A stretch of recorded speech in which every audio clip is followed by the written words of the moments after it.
thank you for coming and thank you for inviting me to do this presentation. I did it last year for the History Museum of Hood River. And what we're going to do is we're going to be doing some architecturing from your seat, and that's a made-up name that I came up with last year to describe what I do, which is I travel everywhere that I can, purposely most of the time, but sometimes accidentally I come across things that I find interesting and fascinating about our built environment. And you know, we have a beautiful natural environment here, but we also have some beautiful architecture and some really interesting stories and that evoke memories for people of the built environment, which includes commercial buildings, your homes, your churches, your schools, bridges, dams. All of it is all part of our built environment. And so as it turns out, I've been architecturing since I was 5. I didn't know that's what I was doing at the time, but my father was a CPA in my hometown of Davenport, Iowa, and he really wanted to be an architect. When he was a teenager in the 30s, he wanted to become an architect. He was living in Illinois on a farm at the time, and he was advised not to do that because all the architects were out of work, and that if he became a CPA, he would always have a job. So he became a CPA, but he loved taking myself and my 2 older brothers and then my younger brother when he came along, getting new buildings that had come on, been built. And I didn't realize it at the time, but that's what I was doing. I was architecturing with my dad.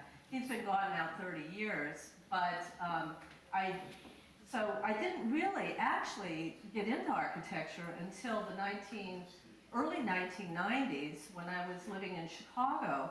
And some friends of mine recommended that I get involved with the Chicago Architecture Foundation, which if any of you have been to Chicago, you know it's a fabulous city for architecture, the best historical information to view on architecture in the country. And so I got involved with them and went through a 6-month training program. And prior to that, I really didn't know much about architecture. I admired some buildings, and but I didn't know all the different styles. And so I got to learn the history of Chicago. And then my husband and I moved away, and we went out east. And I was kind of a snob, having been in Chicago, so much to see and so much to talk about. I kind of lost interest. And I also had a job at the time, and I didn't have a lot of time to devote to it. But when we moved out here to Hood River 12 years ago, I am retired, and so I got involved with the Architectural Heritage Center of Portland and started doing tours for them, and I still do tours downtown Portland. And I'll talk some about that as I'm talking about the buildings. And I've given tours for the Portland Art Museum and the AIA, the American Institute of Architects in Portland, and did a lecture at the Hood River Museum, and have done a tour downtown Hood River as well. So I love to talk architecture, and like Carl said, I have more than enough material for an hour. So Carolyn Wood really wanted me to start with the Dalles, since most of you are probably from this area. And so I'm going to do that. I'm going to start with the Dalles and then pull in a couple other really important buildings in the Gorge, and then we'll see where we're at and how much time there is, and then we'll decide whoever wants to stick around with me and talk and see some more photos from around the rest of the Gorge. So I really enjoy all of this, giving tours. I love people getting connected with the built environment and connected to their history. And seeing some buildings really evoke memories and emotions in us, good and bad sometimes. So that's why I like doing it. And the best thing I can hear from people after I give a tour or a talk is, wow, I never noticed that before.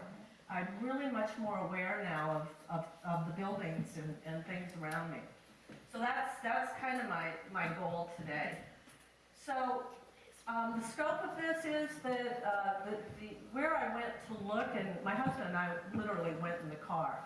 So you do architecturing in your car, or by train, or by bus, or walking, or by reading a book and looking at pictures. That's architecturing as well. So we went up and down on both sides, from Stevenson, Bonneville Dam, up to Goldendale, and then the Dalles here, to look to find any representation of architecture. So that's where we were. Those are the parameters. And Carl already said Art Deco is this period between the wars, really the 1920s to the 40s. It's when Art Deco was part of the architectural scene in cities. So we'll be looking at all kinds of buildings, as I said before, homes and churches and businesses and bridges and power stations. I always try to find out who the architect is. Really important. So these guys and gals, sometimes women, don't get much recognition. Their names aren't mentioned a lot. So I try to find all the architects and the date of the buildings. And in my presentation, I'll also show you maybe a few buildings from Portland for comparison and maybe something from another city. I've talked with the local experts, Carolyn Woods, Sally Donovan. Did anyone know Sally Donovan? She died last November, a tremendous loss to the historic preservation community. She lived in Hood River. So I talk with them, and then I just drive and walk around and talk with people, even people who are in the buildings, and if they know anything and can tell me anything. And of course, I do the research of newspapers and in the museums and on the internet. So that's the methodology, and some caveats is, number one, you're not in New York, you're not in LA, you're not in Chicago. So the Art Deco is not what you would see in those big cities, but I'm always amazed at what gets built in small towns. Because small towns are trying to keep up and be modern and not look like country bumpkins, you know, so they want to keep up with the latest trends and the latest styles. So just keep that in mind. You're not going to see the dramatic kind of things you can see in Chicago or New York, but you'll see some really interesting things here in the Gorge. Again, I do a lot of research, but it's never enough. I always have too much information, but I never have enough information. That's kind of the way it goes. It's a little, if you've done genealogy, you know what I mean. You can go off on a lot of tangents, and you still want to go on more tangents. So if you know information, if I bring up things, let me know afterwards, and I can add it to what I have here. So most of the things I'm going to talk about are things that are still standing, and mainly it's exteriors of buildings. And photos, I always try to use my own photos on the current things, but I have to go to old ones, and I try to, when I don't have my own pictures, I try to get things off the internet. The resolutions aren't always as good as I would like, but a good 85% are my own photos, so they should be pretty clear. I'll try not to get too technical in my terminology. And then if you have any questions, or we'll have a question and answer session afterwards, which would be helpful so I can get through some of this in a timely fashion. So the origins of Art Deco really started in Paris 1925 with the it was the Decorative Arts Exposition in 1925, and it was a coming together of all arts and crafts to bring out and show more modern types of design for jewelry, furniture, clothing, lighting, sculpture, glassware. All of it was this new design called Art Deco, and it's a very very geometric patterns, and I'm going to show you by showing you buildings, so I won't talk in detail about that. But suffice it to say, France was really big on all the decorative arts. They didn't do a lot with Art Deco in architecture because they were recovering from the war, and they were rebuilding what they already had, and they also had a really strong tradition in their own architecture there. So most of Europe didn't get real involved with Art Deco. London did. The Brits built a number of things in the Art Deco style, but where Americans really got involved with Art Deco was the architecture, because we weren't affected by the war. The economy was good up until 1929. And so there was a lot of building going on. And so they started using the design features in their buildings in the United States. And it spread all over the United States. But another caveat here is that the West Coast, especially Portland, Seattle, were always a little behind out from New York. They were trying to keep up, but a lot of times things were 5 or 10 years later coming. And then it might even trickle down slower into the smaller towns of the Gorge. So Sometimes they're a little bit behind where everyone else is, but they're trying really hard to keep up. So the different names for, also known as, Art Deco is also known as Art Moderne and Streamline Moderne. You mentioned that, the design of the new modern design of ships and cars and the great curvature, that all got incorporated into buildings. So you have Art Moderne, you have Egyptian Revival, and then you have what's called PWA Moderne, which is Public Works Administration, when the government was building a lot of buildings during this time. And they didn't have a lot of money to spend a lot of ornamentation, so it's very streamlined, not a lot of ornamentation. So basically with Art Deco, the characteristics, and I'll show you when I get to the pictures, but just so that you know, Art Deco is the form of the building, how the building looks. It's also the materials that are used, and it's also the ornament on the buildings. That's how you determine an Art Deco building. So now I have to, let me see. Yes, great. So this one is a little out of the geographic parameters I set up.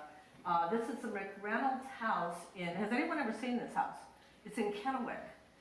So last year when I was putting this program together, this is one of these architecturing events where I wasn't planning it and it just came to me. I was planning this presentation for Hood River Museum, and my husband and I happened to be out on a day trip out in Kennewick, and we got lost on the streets of Kennewick and had never been there before, and we rounded the corner and we were aimed right at this building. And this is a great little Art Deco house right in the middle of Kennewick. And I wanted to show this to you because it shows a lot of the Art Deco design, and I can explain to you. So the question is, when was it built? It was either 1930, 1940. I'm not sure. Two different documents told me different things. This is my own picture. Ree McReynolds was an owner and a builder, and he was his father had been a builder and an architect already also. Whether he designed this or if there was a plan book for Art Deco houses, I don't know. But he probably built it amongst a lot of older homes, so it was a unique house at the time. It's still a unique house out there because it's surrounded by more modern 50s and 60s little homes out there. So it sticks out very dramatically on the street. In a survey that was done in 1989, Bonnie Olson, the daughter, remembers sitting out on that patio up here and watching the cars go by. The cars were probably looking at her at this strange house that was built. But she realized at the time that it was a unique house and an unusual house, but that's what she remembered from it. So the features I want to point out are, so it's a very smooth house. That's part of Art Deco. It's got stepped roof line. It's got these horizontal bands here for decoration. It's got corner windows. Now the windows have been changed, and so they used to be small panes of glass in the corner like this. That's very much an Art Deco look, small panes of glass. You have the side lights at the entranceway, small blocks of glass, Art Deco. And then you have the metal portico there with kind of a lighting fixture up there. Lots of metal was used in Art Deco. And shiny materials, smooth materials, polished granite. There was a name, polished granite on this, but a lot of materials that were shiny. And, they used a lot of nickel-plated chrome or stainless steel on buildings also. So I wanted to show that to you. Plus, I also wanted to show you, I came across this cartoon not long after, and the house in this one is very similar, although it is a streamlined, curved end on that building. But this shows what happens with architecture. You go, all right, I got something brand new, and it's great, and it's modern and everything, and then, well, we're dated. The abstractionist next door built his house in space-time, which she's referring to the modernist movement that started right after the Art Deco period. So I thought that was kind of cute. This was one of the first cartoons done for the Architectural Record by Alan Dunn. So I mentioned all the ways you can do architecturing. Actually, sitting at home looking through books is architecturing. You can also architecture your memories. And so this slide, and I'm not going to go through the whole thing, but I started thinking about what buildings were important to me. And yes, McDonald's was important to me when I was a kid. We had one of the first McDonald's right down the street from us. Back when you went to McDonald's as a treat, not as a regular feature. But the Wrigley Field, big Cubs fan, I don't know how many of you are, but that's my favorite building in the world, since they won the World Championship last time, just last year. Exciting times for Cubs fans. So I do want to point out this building right here, because that's in Chicago, and it is an Art Deco building that was on one of my tours that I was giving when I was in Chicago. And it's the Field Building, 1927, by Graham Anderson, Probst, and White. And this gives you an example of Art Deco when you're dealing with a skyscraper, much different from a small house or a horizontal type building. The reason it's important in my life is that I had my mother on a tour with me one day, and she had worked in Chicago in the 40s. So when we came on this building, she told me that she had worked in this building back in the 40s. So that's why it's very special to me. But also, with the skyscraper Art Deco, you have the central tower here, and then you have the two wings on the side, the tower is set back. The setbacks on buildings started becoming part of the regulations in cities, because cities didn't want a canyon of walled streets in their cities. So they required that if you were building to a certain height, you had to then step it back. So it became part of the Art Deco design. The other part of this is it's a great, large, 4-story entryway. That's what Art Deco, Art Moderne would look like in the buildings. Faced with polished granite around the sides and then along the base. And then again, a metal emphasis on that verticality in the entranceway, the metal around there. And then the other thing with skyscraper Art Decos is that they have these piers that run up the side of the building uninterrupted. And then the windows are recessed in back and with dark spandrels in there, so that it's this real emphasis on the height, and that your eye looks right up and it's not interrupted with any horizontal interruptions along the way. So that's what a skyscraper would look like. And then the interior of this, if you ever get to Chicago, and you can go on a tour of the interior Art Deco of these buildings. I just went on it 5 years ago, and I saw some buildings I'd never seen the interior of. You know, polished, marble, shiny. You've got the bridge across, it looks like a bridge from a ship. You've got the Art Deco designed clock, and shiny marble and polished floors. Some of those interiors in Chicago are just really fabulous. So by that's how I wanted to show you a little bit of what Art Deco design is all about. So we're going to move here to the architecture of the Dows. Now, Carolyn wanted me to give you an idea of where Art Deco fit in the history of architecture in the Dows. So I'm just going to show every other decade or so of the different architecture and how it changed. It's pretty amazing. And many of these buildings I know you're all familiar with, but the Wasco County Courthouse by Warren Williams, 1881. I'm amazed you all have 3 courthouses still standing. My hometown, Davenport, Iowa, just kept tearing them down and building something new. So that's just amazing. You had this. So Warren Williams was a well-known architect, I don't know if you know this, in Portland, who designed many of the buildings along what is now NATO Parkway, what was Front Street. Many of his things are torn down, but some of them are still up in I haven't given the tour now in a year, so I'm forgetting which buildings exactly, but they are on some of the tours in Portland. So the fact you have a Warren Williams building is pretty impressive. So that's 1881, and then we go to 1914. Wasco County Courthouse, the third, and this is 1914 now. At the turn of the century, America really embraced the classical design of buildings, and this was due in a large part to the Columbian World Exposition in Chicago in 1893, where all the architecture was classical, almost all of it was. And people traveled from all over the country to go see that exposition. It was a huge, huge deal. And when they came back to their cities, they went, wow, I want classical buildings in our town. And so you have this just groundswell of new buildings being built in a classical design. What's really interesting about this building is that not only is it classical, but it's Beaux-Arts classical, which is the École de Beaux-Arts in France. It was a design that came out of there, which was, the description is monumental, grand, elaborate, and the design features of the Beaux-Arts, and I'll tell you, Portland doesn't have many Beaux-Arts buildings itself, so this is quite a treasure here in the Gorge. But it has a grand staircase leading up to the second floor, which would have been called, France was called Piano Nobile, or is that Italian? Piano, the grand room here.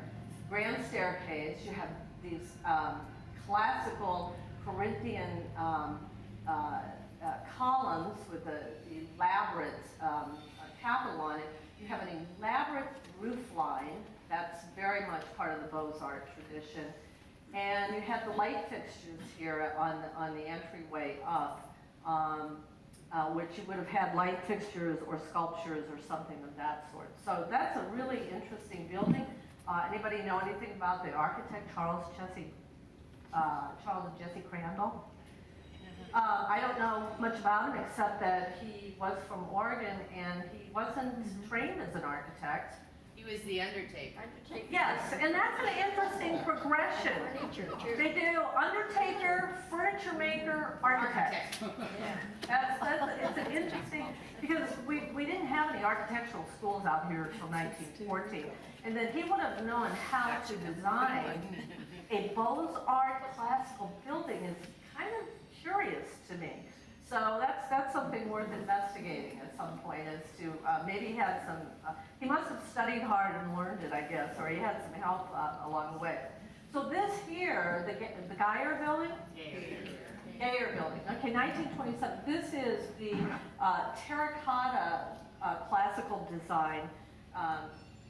It was hugely popular in cities, and especially in Portland. I do a tour there called Classical Downtown or Terracotta Architecture, and there's a whole slew of terracotta buildings, white buildings in downtown Portland, right around Pioneer Courthouse Square. So this is a lovely little building. It's a little late, 1927, for a classical building. They were real popular in the teens. And then actually, because the date is 1927, you would have thought maybe it would have been an Art Deco building. But nonetheless, it's a beautiful little building here in the Dalles. And I understand that there was another building here prior, the French and Company Bank, which they, when I was reading, it was resembled or was a takeoff on the Ladd Tilton building in Portland, which has been demolished, and so was your French and Company. But that would have been a cast iron building, probably, that they tore down, and they tore a lot of them down in Portland as well. So,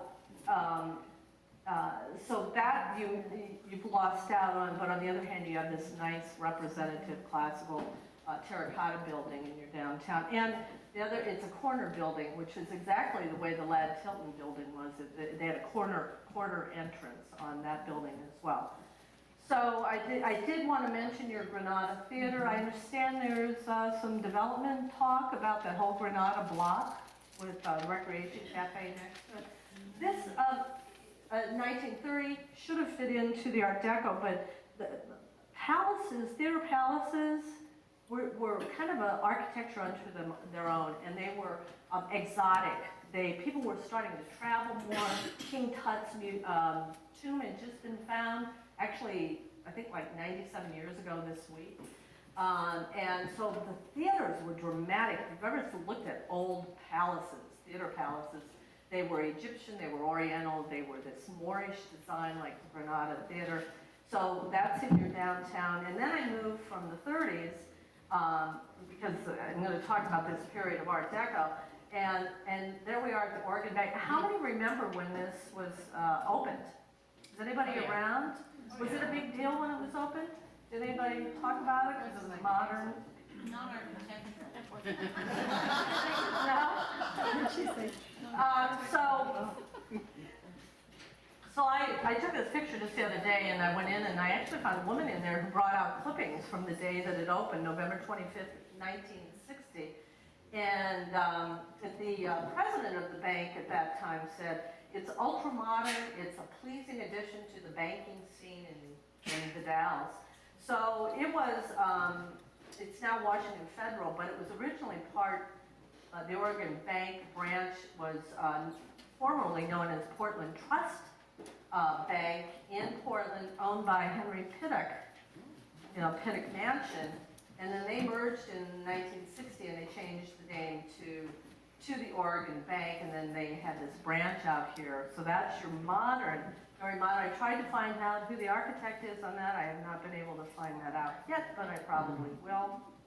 And then this bank also, I don't know what date it is.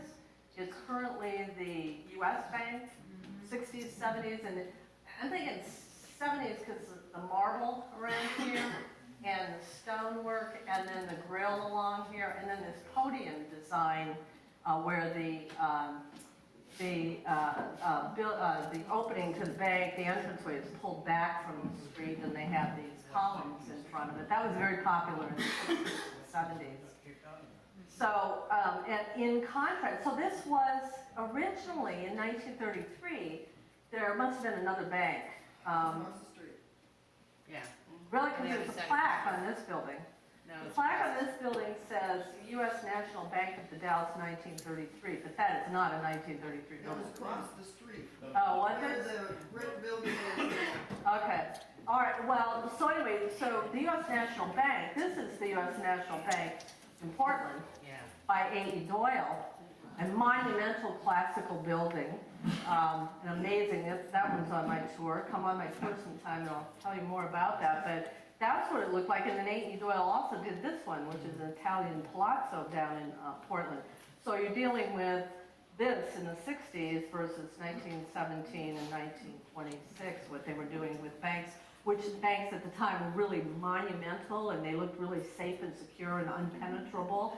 And then you go to the modern where it's lots of glass and lots of open airy spaces in there. So it's quite a change in architecture. So I kind of skipped the 80s. This was what was going on in Portland, if you're all familiar with Portland building, 1982. Lots of controversy there. So that's the postmodern. Really actually a fun building. It does, they're repairing a lot of things that are on, but Michael Graves was the architect on that, and it was the first postmodern building, it's been given that title, in architectural history books. Very first one was in Portland. So then I skipped to the 90s. 1999 was the plaque. It said, I don't know who designed this, but I'd say thank you for the curve and the rounded corner, because so many of our buildings, especially now, are being built as rectilinear, right angle, no curves. This one has a nice curve. I almost think it's maybe even a little bit of a retro Art Deco because it's a curved corner, streamlined look to it. So I don't know if that was in the mind of the whoever designed it or not, but I thought of that. And then this is absolutely stunning. Haven't really been down there, but I was looking for some more contemporary things. Nathan Good Architects 2012, the Lewis and Clark Festival Park Pavilion. What a dramatic view there through. I don't know if you all like it or not, but I thought it was a very dramatic, especially with all the snow on the mountains. And it's very contemporary because it uses a lot of natural wood, a lot of natural stone. This is what contemporary architecture is about. It's really a Northwest contemporary look to it. So that's kind of a run through of some of the architecture that surrounded Art Deco. I thought it would be interesting just to show you, so you have these courthouses, okay, this one. And then in 1954 in Hood River, we have this one, which is quite a bit different, don't you think? It's 1954. It's transitional because it's a little bit still Art Deco, but it's also into the modern era because it's the Art Deco features of it are, and I'll show you this. I'm also impressed when I'm doing research how many people would turn out for new buildings. They'd have thousands of people. They must have been giving away food or something, or cookies or something. They would have people from all over the area come in to see a new building. It was fascinating to me. So you can see the crowd here. This picture isn't as clear as I would like it. I had to take what I could get on an old picture, but if you see this one that I took, and also it doesn't get a lot of sun most of the days, but it's got the entryway that's 2-3 stories high. It's got the recessed windows. It's a flat roof. It's symmetrical until they added on the jail, I think, over here. And it has setback wings on it, which is part of the Art Deco streamlined Art Moderne style of Art Deco. Again, government buildings, they don't have a lot of money to put into ornamentation for the most part, unless we want them to spend our money that way.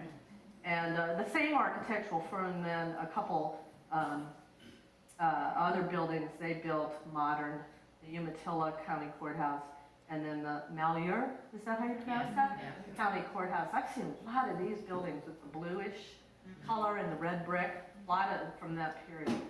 So, so now that we got all that background, the best Art Deco building in the Gorge, my estimation, is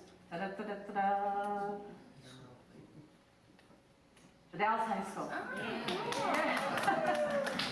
By John W. Maloney, which he built this in I have to correct myself, he designed it, and other people built it. He designed it. I was corrected by an architect one time. Don't say they built it, they designed it. John W. Maloney designed it. He was an architect born around the turn of the 20th century. Was in Washington. Did a lot of work in Washington, but somehow there was a connection here in the Dallas, and he designed the high school.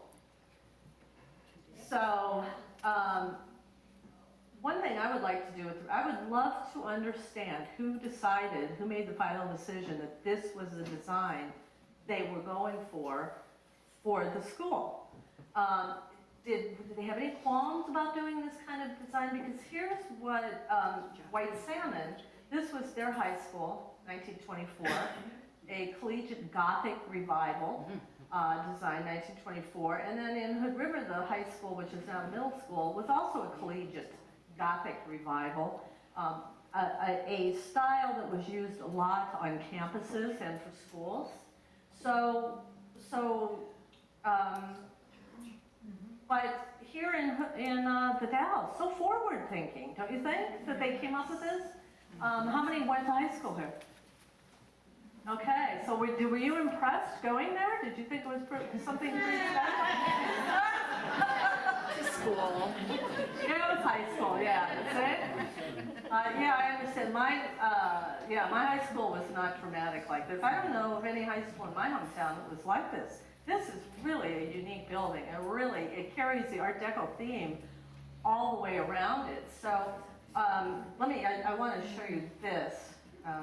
This was John Maloney, and he had his offices in Yakima in Seattle.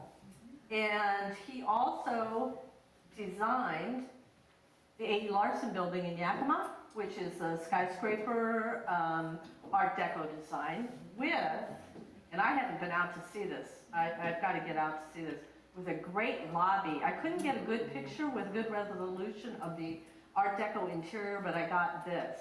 So, pretty dramatic, zigzag, this is zigzag moderne, this kind of design like you would also find on my scarf here, this zigzag look, and a dramatic entryway with this polished, I think he used, what did I read? a bronze, I think, and very shiny. So, but the interior is really beautiful. How many have ever been in that building? Okay, you're the only one that's been in it. So yeah, so I want to get out and see that one. And so that's what else he designed. He designed a lot of other schools also on the Washington side. But there's the Dalles High School. And this is streamlined entryway because it's curved around here. It's got these portholes like it's a ship. And it's got all these small paned windows, which are a pain in the neck to wash if you've ever done that. But it's all these window treatments down here. It's got this monumental entryway, imposing entryway. And as we get close up here, we can see the portals close up. And the entryway with the glass block windows there. And again, you can see the curve of the entryway there a little better. And a close-up here. Now, these are great bronze relief of your schools. Were these schools located in this location? I think so. No, not. Yeah. Is that Court Street in the middle or what? No, that wasn't that. Was this one there? Did they tear that one down? It Still, this one? burned. Oh, it burned. Okay.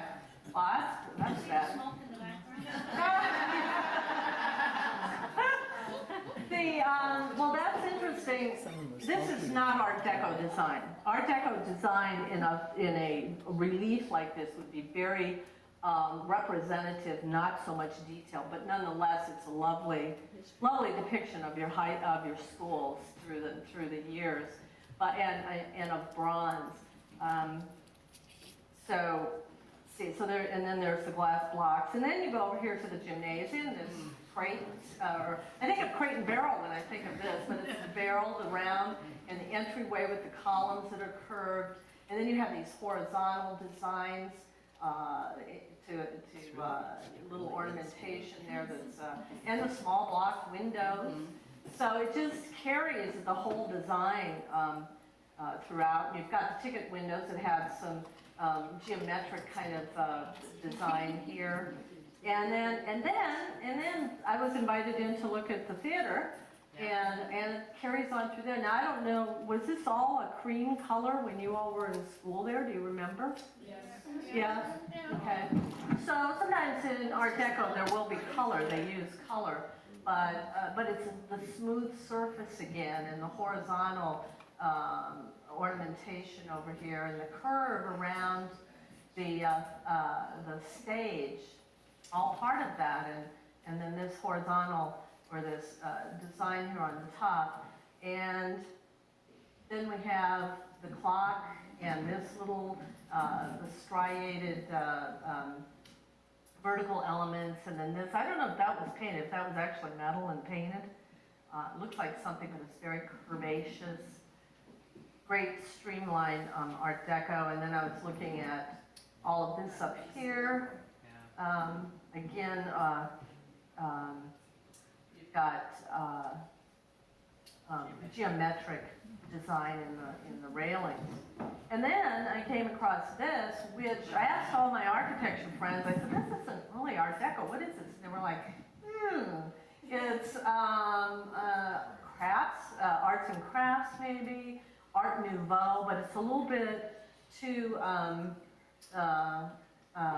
curvaceous. It's not as geometric as some of the more strict Art Deco is. So that's this great building here. And I was, when I started putting this together last year, I asked Sally Donovan, I said, what are some of the buildings that you know of that are Art Deco? And she said, well, the high school. And I said, oh, okay. So I went over and I was like, wow, this is really great. So that was a thrill to find this. Not that it was that hard to find. It was there if you wanted to look. And I have to say, I have been fooled myself sometimes that I think I'm so alert and I know and I notice things, but I have found myself surprised that I have walked past or driven past a building a million times and never really noticed the detail of it. So it's always fun discovering things. So the next building is much smaller than this, but still an important building here in the Dalles. And that is the Dalles Chamber of Commerce. Who knew? 1937, Lyle Hickok, the builder. I don't know if he designed it or not, but he was named as the builder, and that's your building right out here, which I understand is undergoing some renovations. I saw some architectural renderings to bring it back to what it looked like when it was built in 1937. But you have, even on a small building like this, they made this large entryway. This is not the rounded, curvaceous corners on this building, but more of the geometric rectilinear building. But it's got some of these horizontal bands here on it. And I've driven past this a million times and hadn't really noticed it. But and this one, it's not symmetrical. I don't know, perhaps they were going to make another wing on it. And notice even this one, the wing is back from the entryway. Again, a design feature of the buildings of Art Deco, where they just didn't want a building going long ways like this, but just made a wall there, a total wall on the street. So they had them back it up a little bit. So that's a nice one. Here's the design that I came across on the internet. Anybody know about this? Did you know about this, Carolyn? Yeah, I know that they're going to redo the front back to the way the original was, which I think is what that. Yeah, I think it's a rendering. But I was also told that at one point they found a set of drawings in the basement, and this has been some time back, which showed the other wing of the building. Oh, so it did have a wing. Yeah. Oh, it was never built. That happens. And that would have made it symmetrical, which is part of the Art Moderne design feature of Art Deco, is it's symmetrical. That happened on other buildings too. The other building that I found that kind of reminded me of both the house and this one, and this is over in White Salmon, is Dr. Wayne Hinkle. Anybody ever go to Dr. Wayne in White Salmon? This was built in 1945, and I'm sure the windows here, well, this is an old picture, so they aren't little small glass boxes. But now today it's in this orange and blue color. I don't know what's with that. I've seen that on a lot of buildings in Portland, the orange and blue color combination. So it's another little small building, but it's got a nice little Art Deco feel to it. So one of the other ones that Sally sent me to, and I think Carolyn, you told me about this one too, is the Heath Hall.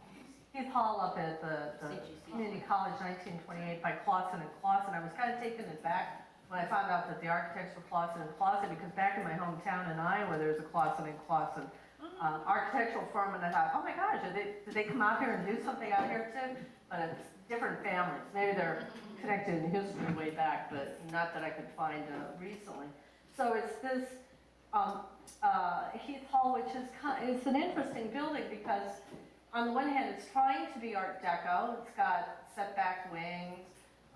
It's got these vertical elements that go up. But on the other hand, it's classical as well, because it's got this rusticated archway and the keystone up here. And so that's very classical. And then this ornamentation looks like it was attached at some other time, and it's very classical ornamentation. So a little bit of Art Deco, not a whole lot, could have been more. And then the Wingate Williams building, which is currently, that's from 1870, I understand, the original building, and then it's just kept getting remodels on the front of it. That's what I've found, I guess. Oh, yeah, yeah. Yeah, so people remember this one. So it was first built in 1870, but this is marble up here, marble facing, and the smaller window says Art Deco. And then, but this down here says modernism, that's travertine, and a lot of buildings were done and faced in travertine in the 60s and 70s. And then there's granite at the bottom. So I think what happened in the Dalles, and it happened everywhere, people in the 30s didn't have a lot of money to build new buildings. So they refaced them. And they tried to bring them up to date. They did it in Hood River as well. They tried to bring the building up to date to appeal to the more modern styles that were going on. So that was one of those. And then there's this one, this garage. The Dow's Garage, let me just get that, 1920 by Father Newey. Anybody ever heard of him? Yeah. And Jack Frank. Okay, so they put this one up, I guess. And it's a symmetrical building, and it has these elements that rise above the roof line, which is can be part of Art Deco. It's a very simplified, and it's also before this is 1920, really before I lost my place here, hang on. Before Art Deco really took hold here, but there were elements of modernism starting in the early 20th century. So I guess that is, where this design came from, because we also had a garage in Hood River, the Hood River Garage, 1917, which is kind of similar. And it's got the elements that go above the roof line, but this has, and I'm sure they've colored this differently than when it was originally built, but again, geometric patterns here. So that's a little bit 1917. So I'm not quite sure what was going on, and perhaps Father Newey had something to do with this one too. Yeah, I don't know. So, and then here's a close-up of that. So, my final thing on the Dows is, I call it Lost in the Dows. I'm questioning, was the natatorium an Art Deco? There were a lot of Art Deco swimming pools. When was that built? Do you know when was? It was a WPA project Okay, in the 30s, okay. I think. Yeah, so probably, you can see, and this is not a very good photo, I couldn't find any other photos, but That's the it's, back of it, yeah. That's the back, yeah. is that the back? Yeah, Oh. with the pool, the front of it was a lot more streamlined. Streamline? Was Yeah. it? Okay, well, hopefully someday I can find a picture of that. If anybody has one or knows of where there is one, that would be great to add to my slides. And then the other thing in the 30s, there were a lot of, I think this one is a picture from the Dows. There were a lot of gas stations that were done in Art Deco in the 30s. I think, all of those have been lost. And then this one was in, I think, Cascade Lodge. But, what? Snowy winter. Yeah, it's deep as it is, exactly. I don't know when that was taken, but somewhere in the 30s. So if you know of other pictures or other buildings that you can think of that have been lost, and I want to say this about the Dows, because I know many people in my hometown also lament the buildings that have been lost through the years as people tore them down and built new buildings in a modern style, or they made parking lots. This happened all over America. Sad, but time marches on and things change, and people were driving cars and they needed places to park, the whole thing. Plus you have architects who are tired of a certain design and they want to design in a newer way, use new materials, and so a lot of things were lost, but thank goodness we have some things that were saved as well and hopefully continue to be saved. So I have a few more minutes. I just want to get to this one because I know some people had mentioned this one to me. This is out of the Dows. And this is what I could find of Art Deco in the Dows. But Clicky-Cat County Courthouse, you're familiar with that, 1942 by Dave Walter Hilborn. And he did some Art Deco theaters down in, this is one theater down in Vancouver, Washington. He was a contemporary of the guy who built your high school, John Maloney. They were pretty much the same age, and both of them doing Art Deco designs in different places in the Gorge. And so he designed this one, and this is a more current photo of it. And Art Deco gets into the lettering on buildings also, the stylized design. So this is what is called the Clicky-Cat County Courthouse is called a PWA moderne. They use the style of Art Deco for these federal buildings or county buildings. And again, it has form, a monumental entryway. The wings on it set back, this wing is set back from the entryway, this wing on either side set back from the other.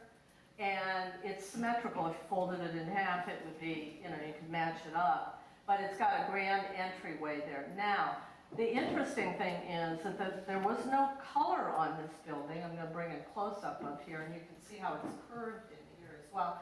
There used to be more bronze, and you can't really see this here, but these are small windows up in here. There used to be a different door on it that got changed, but the coloring, the paint job, was done in 1998.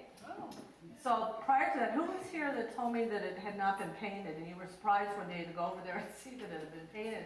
And these are Pueblo colors. Let me see if I can get a little closer up picture of that. Right here, where it's this teal blue and gold and rusted colors. This is a stylized, this is a great example of stylized ornamentation in an Art Deco building. Stylized capital, it almost looks like an animal there, but that would be a capital of like in classical, you'd have the tall column with a capital, a fancy capital on it. This would be the capital.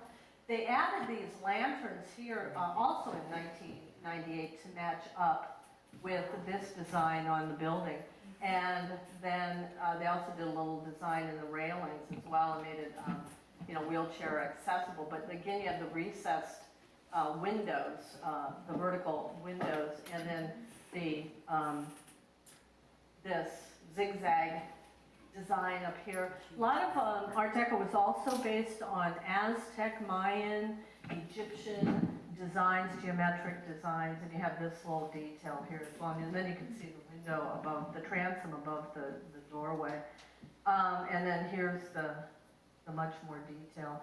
Had a little black in there as well. And so I was gonna, there are some other things here to show, but I was gonna say, backing up a little bit, when all these remodels were being done in the 30s because nobody had the money to build a new building, a lot of that was going on in Portland too. And there's one building I'd like to show you if you stick around. But so that is the Clicky Cat. That's like the most colorful and also a wonderful building in the Gorge. And the last one, before I take a break here, for those who want to stick around, is Butler Bank in Hood River. Are you all familiar with that one? That's this one. The Egyptian style, although I had a little discussion with some of my architecture buddies, and they said, well, it's a cross between Egyptian and Greek design. And if you think about this one was built in 1924, and it was to a year after King Tut's grave his tomb had been found. So they jumped on that Egyptian kind of design pretty quickly. Now, A.E. Doyle, who is a premier architect from the history of Portland, designed a lot of the buildings down around Pioneer Courthouse Square. He died at a young age of 50 of Bright's disease. He was already sick at that time when this one was built and designed, and there's might have been somebody in his office who actually designed this building, but it looks a little bit, and again, this is one of these things where I go, who made the decision that they were going to go with this design versus something that was more traditional and classical? Truman Butler was the owner of the bank, and you got these great columns, striated or fluted columns, ionic columns, and that's where my friends say that's really more of a Greek design.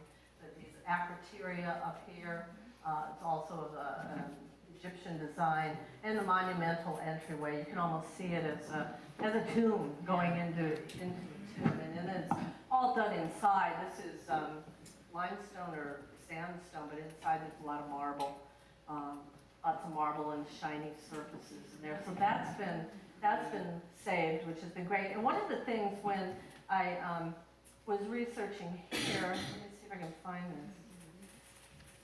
Oh yeah, there was 1924, the beginning of an era of, this was in the newspaper, beginning of an era of prosperity, which 5 years later, since the Great Depression. The exterior was planned for permanence rather than decoration. It establishes a precedent for Hood River business buildings. They were really touting, and this I thought was interesting. They were early kind of environmentalists that they backed the building up away from the street and actually put in some vegetation along the side of the building to break up, you know, the monumentality in of the building. So, so it says Doyle was given free rein to work out his ideas more than satisfying the directors. So I guess everybody was in on this and they really enjoyed it. So, and again, this was also, there were like 2,000 people that showed up for when this building, and a little bit of a close-up there. And these are some actual, that's the Butler Bank detail. And then I saw this as an Egyptian motif. So this is rounded more, but it's a very similar pattern there. So this is where I can break if there are any of you, if you want to stick around and I can continue on, or if anyone wants to leave. Go ahead. What's the design of the Mary Hilton Museum? Oh, that's trying to picture it now. It's what? Italian. It's Italian Renaissance, and it's Italianate design, I believe. Trying to remember it. That's been added on to recently. Very modern. Yeah, I don't know. He built it for his wife, and she said, "No thanks. I don't want to live out here." Yes. If you want to know a lot of information about the swimming net, Yeah. Scott Key, or McKay, at the senior center, he was the swimming Oh. instructor for years and years and years. Okay. And I imagine he has a lot of scrapbook stuff. Oh, cool. Great, great. 'Cause I did that. There was a lot of swimming pools at that time because they were building out their swimming pools that were designed in that style. Yes. Well, you might have another picture of it someplace, but the art of the sports above Kirk's Gymnasium at the Dallas High School, they have like a basketball player. Wait a minute. I have that. I didn't show that. Hang on. I think that's really unique. Well, wait a minute. I have that here. I should have, unless I somehow. You showed it, it was just, well, quite, Oh no, I had a whole big picture and now I don't see that. well, it's really cool. Well, yeah, I know it's this, and I had a close up of that. Yeah, that's more of your Art Deco where it's not as detailed and it's more representative. Yes, and I meant to point that out. Lines and the columns. Yeah, thank you for pointing that out, that I had forgotten to talk about that. Yeah, that's more Art Deco than those bronze relief on the entryway that's more realistic. Sure shows you how they mix them up, all the styles. Yes, yeah. Well, the relief above the door, clear at the top of the front door, Yeah, that is another historic picture. yes. It's something, isn't it? There's Is it Lewis and Clark? It looks like I think there's a Barlow Trail or something like that. Yeah, I think, well, it looks like the river along there. Yeah. But it looks like there might be flags. The Indians and a treaty, maybe it's a treaty. oh, Yeah, yeah. yeah. Yeah. Yeah, so that's Something fine. with this- But I guess what amazes me is the cost of this building to do all these Whoop-de-doos. spatial things. I mean, I think it's commendable and amazing, all the artistic detail that we would just forget now because it's gonna cost too much Costs too money. much money, right? And inside, Yeah, I went in and took pictures one day. I mean, that's a marble entry, marble stairway, metal Right. railing. Talk about low maintenance, at least on the entryway. yeah, yeah. I just thought, Oh, I and mean, the seal, and the seal, seal the is still. door, the- the Yeah, door. Just don't walk on the ceiling. right.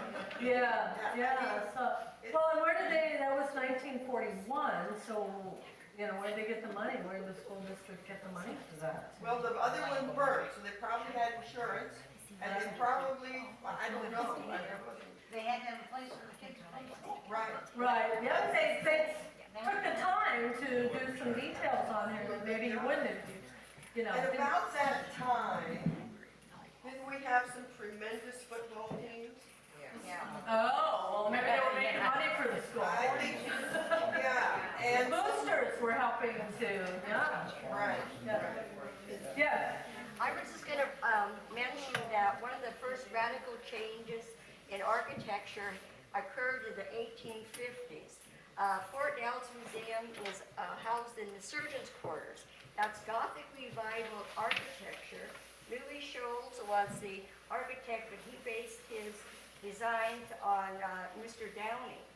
So when those buildings were built, and one of them is still in use, which might be of interest to you, they were so radical and the townspeople just didn't know what was going on. And the government also was upset with the amount of money spent on these fancy officers' buildings. So if you want to see our early Gothic Revival architecture building, it's Fort Dallas Museum.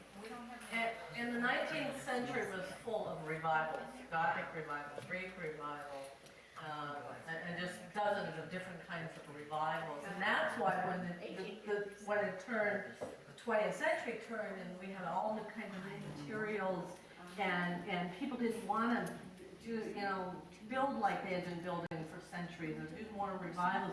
They wanted something more that reflected the modern age, and that's how modernism really got started in the 1800s with Louis Sullivan, but then we break for this Art Deco, Art Nouveau over in Europe, and Art Deco here, and then we move into modernism, which really got a stranglehold on America for about 50 years before the younger generation of architects went, enough of this, I don't want to build it, I don't want to design another box. And so that's how it changed.